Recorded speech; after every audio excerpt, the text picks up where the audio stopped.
नमस्कार, मैं Piyushji news movement से न्यूज मूवमेंट हिंदी में आप सभी का स्वागत करती हूँ। आइए बढ़ते हैं आज की कुछ प्रमुख खबरों की ओर।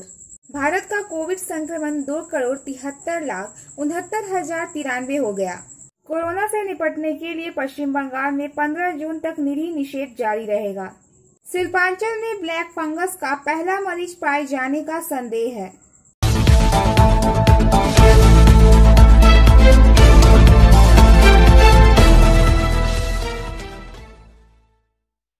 भारत का कोविड संक्रमण 2,73,69,93 हो गया, क्योंकि एक दिन में 2,11,298 और लोगों ने इस बीमारी के लिए सकारात्मक परीक्षण किया। केंद्रीय स्वास्थ्य मंत्रालय के अनुसार गुरुवार को देश की वसूली 90% दर्ज की गई। इस बीमारी के कारण मरने वालों की संख्या बढ़कर 3,15,235 हो गई और 24 घंटे के भीतर 3,847 लोगों की मौत हो गई, जैसा कि सुबह 8 बजे अपडेट किया गया है। स्वास्थ्य मंत्रालय के संयुक्त सचिव लव अग्रवाल ने एक प्रेस वार्ता में कहा, भारत पिछले 20 दिनों से नए कोविड-19 मामलों में गिरावट दर्ज कर रहा है। 24 राज्यों ने सक्रिय मामलों में गिरावट दर्ज की है। उन्होंने कहा कि वसूली दैनिक मामलों से अधिक हो रही है। कोविड-19 मामलों में गिरावट पूरे भारत में लगभग सभी राज्यों में प्रतिबंधों के साथ हुई है। वीके पॉल, हमें यह सुनिश्चित करना होगा कि इन प्रतिबंधों को वापस लेने के बाद भी गिरावट जारी रहे। Biofina, drink healthy, stay healthy, litchi flavour. For trade inquiry, mail care@rkmgroup.in। Contact toll free number 1800-258-7060। Corona से निपटने के लिए पश्चिम बंगाल में 15 जून तक निरीह निषेध जारी रहेगा। यह बात मुख्यमंत्री ममता बनर्जी ने गुरुवार को एक बैठक में कहा। मौजूदा नियमों के तहत बाजार और दुकानें बंद रहेंगी। बाहर जाने पर भी पाबंदी है। मिठाई की दुकान भी सुबह 10 से शाम 5 बजे तक खुली रहेगी। सभी आपातकालीन सेवाएं पहले की तरह खुली रहेंगी। लॉकडाउन से पश्चिम बंगाल को फायदा हुआ है। राज्य में कोरोना संक्रमण के दैनिक दर में कमी आई है, इसलिए राज्य इस लॉकडाउन को कोरोना की थोड़ी और परेशानी में लाने के लिए एक उपकरण के रूप में इस्तेमाल करना चाहता है। इसलिए गुरुवार को सख्त लॉकडाउन की समय सीमा कुछ और बढ़ा दी गई है। उल्लेखनीय है कि मुख्यमंत्री ने गुरुवार की प्रेस वार्ता में बार बार स्पष्ट किया कि यह लॉकडाउन या कर्फ्यू नहीं है। अभी संक्रमण से बचाव के लिए कुछ पाबंदियां लगाई गई हैं। कर्फ्यू और लॉकडाउन के लिए अलग अलग कानून है। मुख्यमंत्री ने राज्य की जनता को धन्यवाद देते हुए कहा कि लॉकडाउन लगाने से कोविड में कमी आई है। राज्य की जनता ने सहयोग कर अपना बचाव किया है। आइए सुनते हैं कि मुख्यमंत्री ममता बनर्जी क्या कहती हैं। जून मासेर 15 तारीख पर्यन्त लकडाउन नय, এই যে বাধা নিষেধগুলো রাত্রি 9টা থেকে ভোর 5টা পর্যন্ত সব ক্লোজ থাকবে। বাদবাকি আমরা টাইমিং বলে দিয়েছি। 10টা থেকে সকালবেলা যেমন 7টা থেকে 10টা বাজার খোলা থাকবে, যেমন মিষ্টির দোকান 10টা থেকে 5টা খোলা থাকবে, আমাদের সোনা বা শাড়ির দোকান যেমন 12টা থেকে 3টে খোলা থাকবে। যে নিয়মগুলো ছিল যা সেগুলোকে মেনটেন করেই, আর শুধু জুট ইন্ডাস্ট্রির জন্য 40% করা হয়েছে 30-র জায়গায়। আর কনস্ট্রাকশন ওয়ার্কার বা অন্যান্যরা যারা কাজ করছে তারা যদি ভ্যাকসিনেশন করে নিয়ে যদি করে তাহলে আমাদের আপত্তি থাকবে না, কিন্তু সেখানে প্রোভাইডেড তাদের সোশ্যাল ডিস্টেন্সিং মেনটেন করে থাকতে দিতে হবে। এইটা করে গভর্নমেন্টের মতো নোটিফিকেশন বের করবে যাতে উল্টোপাল্টা না হয়। আর 15 পর্যন্ত এই বাধা নিষেধটা চালু থাকবে। প্লিজ দয়া করে আপনারা লকডাউন বলবেন না বা কারফিউ বলবেন না। আগের বারে আমি দেখেছি কেউ কেউ কারফিউ লিখে দিলেন, কেউ আবার লকডাউন বলে দিলেন। কারফিউ আইনটা তো আলাদা আইন, লকডাউন আইনটাও আলাদা আইন। আমরা প্যান্ডামিক সিচুয়েশনে যে বাধা নিষেধ জারি করছি গভর্নমেন্টের বিজ্ঞপ্তি অনুযায়ী সেটা বলবেন যে বাধা নিষেধ জারি থাকছে 15 জুন পর্যন্ত। এবং একটা আপনাদের ধন্যবাদ জানাবো যে কোভিড सफलता की शुरुआत सिर्फ मोशन के साथ। Motion open scholarship test for class 7th to 12th student. Get up to 50% scholarship for session 2021 to 22 at Durgapur.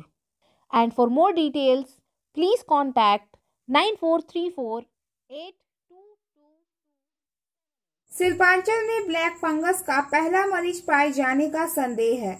गुरुवार को आसनसोल जिला अस्पताल में एक मरीज को भर्ती कराया गया था।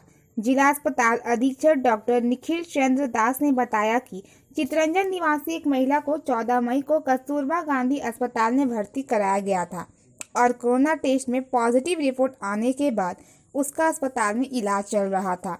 बुधवार से उसे जिला अस्पताल भेजा गया, जहां उसकी आंखों के नीचे काले धब्बे पाए गए। जिला अस्पताल आने के बाद यहां के डॉक्टरों से चर्चा कर ब्लैक फंगस पर हमला करने के शक में उन्हें बांकुरा मेडिकल कॉलेज भेज दिया गया। ब्लैक फंगस के इलाज के लिए सरकार बांकुरा मेडिकल कॉलेज को नोडल अस्पताल के रूप में घोषित कर संदिग्ध मरीज को मेडिकल कॉलेज भेज रही है। Please share, subscribe and forward YouTube channel news moment. For more details and for advertisement, contact editor 9563830285। वर्तमान लॉकडाउन की स्थिति में पुरुलिया जिले के हुड़ा प्रखंड युवा तृणमूल कांग्रेस की पहल पर हुड़ा पंचायत समिति के अध्यक्ष प्रसेनजीत महतो एक बार फिर क्षेत्र के बेसहारा और असहाय लोगों की सहायता का हाथ बढ़ाया है। उन्होंने असहायों के लिए लॉकडाउन के इस समय दीदी राना की शुरुआत कर लोगों को भोजन उपलब्ध करवा रहे हैं। गुरुवार को पश्चिमांचल उन्नयन परिषद मंत्री संध्या रानी टुड्डू ने फीता काटकर कार्यक्रम का उद्घाटन किया। मौके पर जिला सभाधिपति सुजय बंदोपाध्याय, जिला अध्यक्ष गुरुपत टुड्डू, हुड़ा तृणमूल कांग्रेस के संरक्षक सुभाष महतो सहित कई अन्य उपस्थित थे। जानकारी के अनुसार हुड़ा पंचायत समिति के अध्यक्ष प्रसेनजीत महतो द्वारा हुड़ा क्षेत्र अंतर्गत असहायों बेसहारों की सहायता के लिए दीदी राना कार्यक्रम का उद्घाटन किया गया। इस मौके पर मंत्री संध्या रानी टुड्डू ने कहा कि यह दीदी किचन कार्यक्रम पश्चिम बंगाल सहित पुरुलिया जिले के हर प्रखंड में शुरू किया गया है। उसी तरह आज मैंने हुड़ा पंचायत समिति के अध्यक्ष प्रसेनजीत महतो की पहल पर इस कार्यक्रम का उद्घाटन किया, जो लोगों के सहयोग के लिए उपयोगी होगा। वहीं जिला अध्यक्ष गुरुपदो टुड्डू ने कहा कि मुख्यमंत्री ममता बनर्जी के निर्देश पर हम हमेशा जनता के साथ हैं और रहेंगे। जिला अध्यक्ष सुजय बंदोपाध्याय ने कहा, हमें दिखाना होगा कि हम बात नहीं करते, बल्कि हम हमेशा लोगों के लिए काम करते रहेंगे। हुड़ा पंचायत समिति के अध्यक्ष प्रसेनजीत महतो ने कहा कि कोरोना महामारी के दौरान हम भोजन पकाकर लोगों को घरों में और अस्पताल में भर्ती मरीजों के परिजन को सौंप देंगे, क्योंकि इस समय दुकानें नहीं खुली रहने के कारण लोगों को परेशानी हो रही है। इसलिए हुड़ा प्रखंड युवा तृणमूल कांग्रेस की ओर से यह कार्यक्रम शुरू किया गया।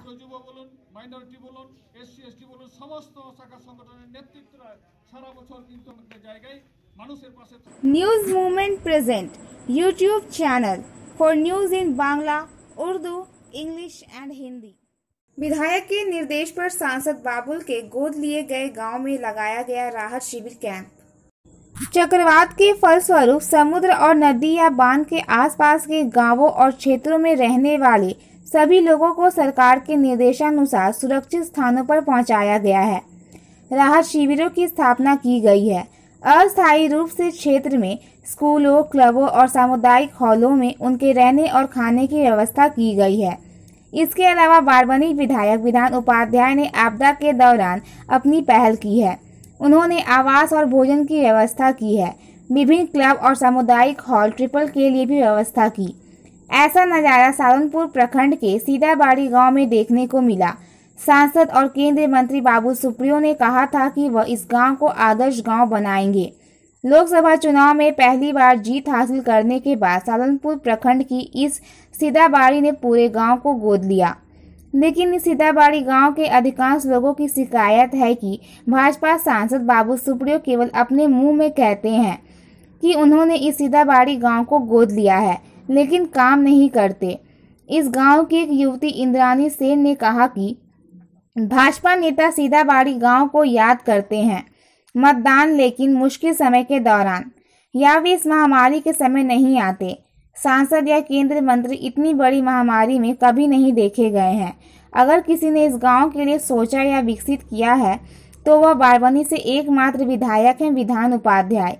यह नहीं किया जा सकता। इसके अलावा हमारा यह गांव डीवीसी बांध के ठीक बगल में स्थित है। इतना बड़ा चक्रवात था, हमें डर था कि हमारे पास मिट्टी के घर हैं। ब्लॉक में तृणमूल कांग्रेस के महासचिव भोला सिंह एसेन ने गांव के कोने में एक राहत शिविर की व्यवस्था की और हमें जिनके पास मिट्टी के टाइल वाले घर हैं उनके लिए आवास और भोजन की व्यवस्था की। इस संदर्भ में भोला सिंह ने कहा कि विधान उपाध्याय का मुख्य लक्ष्य हमेशा सभी लोगों के सुख दुख के साथ खड़ा होना है। वह सबके बारे में सोचते हैं। इस गांव के लोगों को पता नहीं था कि उनका अंत कब हुआ। उन्होंने किया। इस गांव में ना कोई विकास करेंगे और ना इंसानियत सोशल वेलफेयर सोसाइटी ने अपनी सीमा के भीतर गरीब लोगों के प्रति अपनी मानवता को जारी रखा है। राष्ट्रपति मोहम्मद सद्दाम उनके सहयोगी ने एक महिला की मदद की जिसका घर याश साइक्लोन में ढह गया था। घर 2 बजे रात में गिर गया है, तो अभी हमें डब्लू भाई फ़ोन किया कि ऐसा बात है।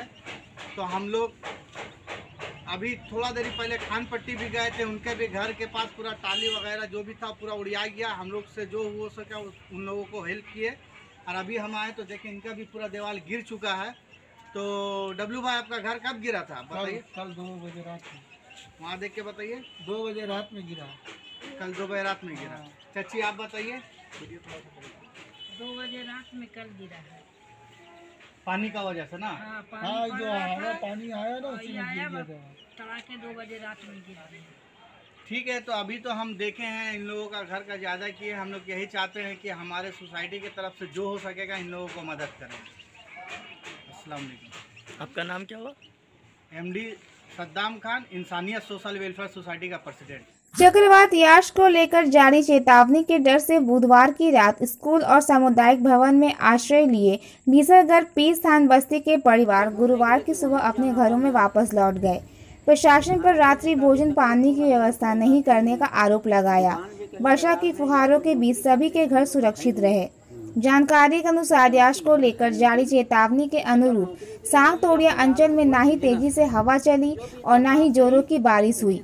हालांकि रुक रुक कर वर्षा की फुहारें आती जाती रही, अतः खतरे के लिहाजन लोगों ने राहत की सांस ली। पीरस्थान के स्थानीय निवासियों ने बताया कि चक्रवात और वर्षा की तीव्रता भांपकर कुछ लोग रात को ही अपने घर लौट गए, जबकि कुछ परिवार गुरुवार की सुबह अपने अपने घरों में लौट गए। लोगों ने कहा कि रात को स्थानीय प्रशासन के लोग आकर पूछताछ कर वापस लौट गए। भोजन पानी की व्यवस्था नहीं की। इस बीच हल्की हवा के साथ आती वर्षा के मध्य बस्ती में सभी मिट्टी के बने टाली निर्मित घर सुरक्षित रहे। किसी प्रकार की क्षति नहीं हुई। करने से भी तो उसका गरीब का बहुत मुश्किल पड़ता है ना। सब लोगों के पास गांव में राशन कार्ड है जी। कौन सा कार्ड है? APL है, BPL है? मिलावट है, सब APL BPL सब मिलावट है। महापरी में कार्ड में BPL होना चाहिए सबका, लेकिन क्या कीजिए APL किसी का बना दिया, किसी का 13 रुपया किलो चावल बना दिए हैं। जैसा कार्ड जैसा चाहा उसी तरह बनाया राशन दुकान वाला। आपका नाम? मेरा नाम सहीम शाह। सहीम शाह। यहाँ की क्या असुविधाएं हैं? यहाँ देखिए असुविधा तो बहुत कुछ है। हम लोग का खाने पीने का दिक्कत है और हम लोग का जो भी है देखिए ये दरबार पे ही हम लोग का है। हम लोग यहाँ 70-80 घर है, सब बच्चा बड़ा सब लेके, और हम लोग का कोई तो और कारोबार या बिजनेस या कुछ तो है नहीं। जो है द्वारी द्वारी यहाँ वहाँ जाते हैं, उसके बाद दरबार में बैठते हैं। उसके सिवा तो अलावा और कुछ हम लोग का। बुधवार को एक 4 साल की मासूम बच्ची एक तांत्रिक के हवस का शिकार बन गई। तांत्रिक ने खाने का लालच देकर अपने पड़ोसी की बच्ची पर अमानवीय अत्याचार किया। बुधवार रात को यह घटना आसनसोल नगर निगम के 36 नंबर वार्ड अंतर्गत रानीगंज के बरदही क्षेत्र के शालडांगा विकास नगर में घटी है। प्राप्त जानकारी के अनुसार राबिन गोराई नामक करीब 42 वर्षीय एक तांत्रिक ने खाने का लालच दिखाकर 4 वर्षीय मासूम बच्ची के घर उसके परिजनों की अनुपस्थिति का फायदा उठाकर उसके साथ दुष्कर्म किया। बाद में जब बच्ची की तबीयत खराब हो गई तो उसे स्थानीय स्वास्थ्य केंद्र ले जाया गया। बुधवार रात पीड़िता के परिवार वालों ने रानीगंज थाने में एक शिकायत दर्ज कराई है। हालांकि घटना की बात सामने आते ही 42 वर्षीय उक्त आरोपी राबिन गोराई फरार हो गया है। पुलिस ने उसकी तलाश शुरू कर दी है। गुरुवार को उस नाबालिग की मेडिकल जांच के बाद उसे आसनसोल जिला अदालत ले जाया गया। नियमों को ताक पर रखकर दुर्गापुर अनुमंडल अस्पताल में टीकाकरण कराने के लिए भारी भीड़ उमड़ी। भीड़ को नियंत्रित करने के लिए घटनास्थल पर पुलिस को आना पड़ा, लेकिन पुलिस को उत्तेजित भीड़ के भारी विक्षोभ का सामना करना पड़ा। दुर्गापुर अनुमंडल अस्पताल में गुरुवार सुबह 2 चरणों में टीकाकरण शुरू हुआ। दुर्गापुर अनुमंडल अस्पताल में रात से ही टीका लगवाने के लिए लोगों की भीड़ उमड़ पड़ी। लंबी लंबी लाइन में खड़े आम लोग बेहाल हो गए। सब्र का बांध तब टूटा जब टीकाकरण के दौरान अस्पताल के अधिकारियों ने घोषणा की कि वैक्सीन पोर्टल का सर्वर डाउन है। आक्रोशित भीड़ का कहना था कि समस्या हो सकती है, लेकिन अस्पताल प्रबंधन सिस्टम के अनुसार वैक्सीन देने के लिए काम क्यों नहीं करेंगे, नहीं तो लोगों को अनावश्यक लाइनों में खड़े होने और परेशान होने की जरूरत नहीं होती। भीड़ को नियंत्रित करने आई पुलिस के साथ महिलाओं की बहस छिड़ गई। कुल मिलाकर गुरुवार को जब दुर्गापुर अनुमंडल अस्पताल में वैक्सीन लेने आए आम लोगों को परेशान होना पड़ा। आखिरी झंझट से बचने के लिए दुर्गापुर अनुमंडल अस्पताल के अधिकारियों ने वैक्सीन की पहली खुराक रोक दी और टीका न होने के कारण दोपहर 12 बजे दूसरी खुराक देना बंद कर दिया। दुर्गापुर अनुमंडल अस्पताल के अधीक्षक धीमान मंडल ने कहा कि पुलिस को भीड़ से निपटने के लिए कहा गया है। अगर कोई टीका नहीं है तो क्या किया जा सकता है? लोगों को पहले जागरूक होने की जरूरत है, अन्यथा समस्या का समाधान नहीं होगा। दुर्गापुर महकमा अस्पताल में अप्रिय घटनाओं से बचने के लिए पुलिस तैनात है। इस साल की हायर सेकेंडरी परीक्षा जुलाई के अंतिम सप्ताह में होगी। मुख्यमंत्री की घोषणा, 1.5 घंटे की होगी परीक्षा। माध्यमिक परीक्षा 2021 अगस्त के दूसरे सप्ताह में होगी। परीक्षा 3 घंटे के बजाय 1.5 घंटे की होगी। यह घोषणा मुख्यमंत्री ममता बनर्जी ने गुरुवार को प्रेस वार्ता में की। मुख्यमंत्री ममता बनर्जी ने कोरोना स्थिति में छात्रों की परेशानी का जिक्र किया। मुख्यमंत्री ने कहा कि कोविड को ध्यान में रखते हुए सभी को अपने अपने स्कूल में ही परीक्षा देने की अनुमति मिलेगी। मुख्यमंत्री ने इस फैसले की वजह भी बताई। उन्होंने कहा, छात्रों को घर के पास उनके स्कूल में परीक्षा होने पर वाहन में बैठने की जरूरत नहीं होगी। मुख्यमंत्री ने कहा कि इस वर्ष 12 लाख से अधिक माध्यमिक परीक्षार्थी हैं। मध्य में 6 आवश्यक विषय होते हैं। इन आवश्यक विषयों की परीक्षा 2021 की माध्यमिक परीक्षा में होगी। इस साल वैकल्पिक विषयों की परीक्षा नहीं होगी। मुख्यमंत्री ने कहा कि उन विषयों के नंबर संबंधित स्कूलों द्वारा दिए जाएंगे। सीएम ने कहा कि परीक्षा की अवधि भी कम की जाएगी। उन्होंने कहा कि परीक्षा 3 घंटे के बजाय 1.5 घंटे की होगी। नतीजतन परीक्षार्थियों के सामने और भी कई विकल्प होंगे। मुख्यमंत्री ने समझाया, 3 घंटे की परीक्षा है तो जितने सवालों के जवाब देने हैं इसके आधे का उत्तर देना होगा, क्योंकि यह 1.5 घंटे की परीक्षा है। कुल्टी थाना के चौरंगी फाड़ी अंतर्गत दामगोड़िया बीसीसीएल की ओपन खोदान से सटे क्षेत्र बड़ीरा गांव के मूचीपाड़ा में कुछ दिन पहले बीसीसीएल के ब्लास्टिंग से कई घर क्षतिग्रस्त हो गए थे, जिसके बाद ग्रामीणों ने पुनर्वास की मांग की थी और बीसीसीएल के अधिकारियों ने सभी घरों का सर्वेक्षण भी किया था। वही यश तूफान से प्रभावित एवं बचाव कार्य का जायजा लेने पहुंचे। आसनसोल नगर निगम प्रशासक अमरनाथ चैटर्जी और नगर निगम के अधिकारियों ने गुरुवार सुबह दामगोड़िया खदान एवं बड़ीरा गांव के मूचीपाड़ा का दौरा किया। उप कार्मिक से पूरे मामले के बारे में बात की। अमरनाथ चैटर्जी ने कहा, हम यहां यश तूफान से प्रभावित एवं बचाव कार्य देखने आए थे, लेकिन एक समस्या और भी सामने आई कि यहां के गरीब लोगों को बहुत परेशानी हो रही। हम मूचीपाड़ा को लेकर बीसीसीएल से बात करेंगे। आसनसोल नगर निगम द्वारा बेघर लोगों के लिए घर बनाए गए हैं। हमारा प्रयास रहेगा कि गरीबों को घर मिला जाए। हम उनके लिए जो हो सकता है सब करेंगे। आम लोगों की सेवा के लिए ही तो आसनसोल नगर निगम है। पूर्व पार्षद श्री वसीमुल हक और उनकी टीम ने यश चक्रवात में कुछ घरों के ढहने के बाद रेल पार के स्थानीय लोगों को आसनसोल ने मदद की। मैंने खूब दुख भरा खबर यश तूफान का आने से कबल 25 तारीख का अहले सुबह जब हम लोग उठे तो एक खराब खबर से ही शुरुआत हुआ कि रात भर की बारिश में इस घर का गरीब इंसान का छत गिर गया, जिसमें रुस्तम की मां हमीदा खातून नियर अबाउट 65 ईयर्स, उस छत पूरा बैठ जाने से उसी के भीतर दब के मर गई। हम लोग उनका कभी भी क्षतिपूरण नहीं दे पाएंगे, लेकिन आसनसोल नगर निगम हमेशा आसनसोल नागरिक के साथ में है। ये ममता बनर्जी का आदेश है। हमारे इस आसनसोल नॉर्थ के जो विधायक मुलय घटक जी मंत्री हैं, उनका आदेश है कि हमारे क्षेत्र के अंदर में कोई भी आदमी दुखी ना रहे, हर के पास खड़ा होना है। इसलिए आज नगर निगम इस आदेश पे उनको सहायता के लिए 10,000 रुपये नगद, कुछ बर्तन, कुछ कपड़े, तिरपाल, ये फौरी तौर पर रिलीफ के लिए उनको दिया गया है। और आने वाला दिन में भी राज्य सरकार की तरफ से जो सहायता होगा ये दिया जाएगा। ये board of administrator chairperson Amarnath Chatterjee, board of administrator के मेंबर अभिजीत घटक, इन लोग के आदेश पे हम लोग का बोरो 3 से इंजीनियर वगैरह आए और ये दिया गया है। मंत्री मुलय घटक भी इसका विजिट करेंगे। चूंकि अभी यस तूफान हम लोग सभी जान रहे हैं कि पूरा मंत्री साहब भी व्यस्त है, सभी व्यस्त हैं, वो भी आएंगे और उन्होंने पूरा दुख प्रकट किया है, पूरा दुखी है कि हमारे इलाके में ये घटना घटा उनके तरफ से भी। और उन्होंने वादा किया है कि जितना सारा सरकार की तरफ से सुविधा होगा हम लोग इस परिवार को साथ में दिलाएंगे। गौरव सिंह नामक एक व्यक्ति द्वारा पुरुलिया जिला भाजपा के विरुद्ध फेसबुक पर कोरोना संक्रमण फैलाने और हिंसा फैलाने के अमानवीय ट्वीट किए जाने से बुधवार से जिले में राजनीतिक तापमान बढ़ गया है। राजनीतिक गलियारों में कोहराम सा मच गया है। ट्वीट में बीजेपी पर तंज कसते हुए कहा गया है कि जिला अध्यक्ष विद्यासागर चक्रवर्ती ने टिप्पणी की है कि यास चक्रवात के दौरान सभी स्कूलों में अधिक लोगों को रखें और सभी को घर दिलाने के लिए कहें।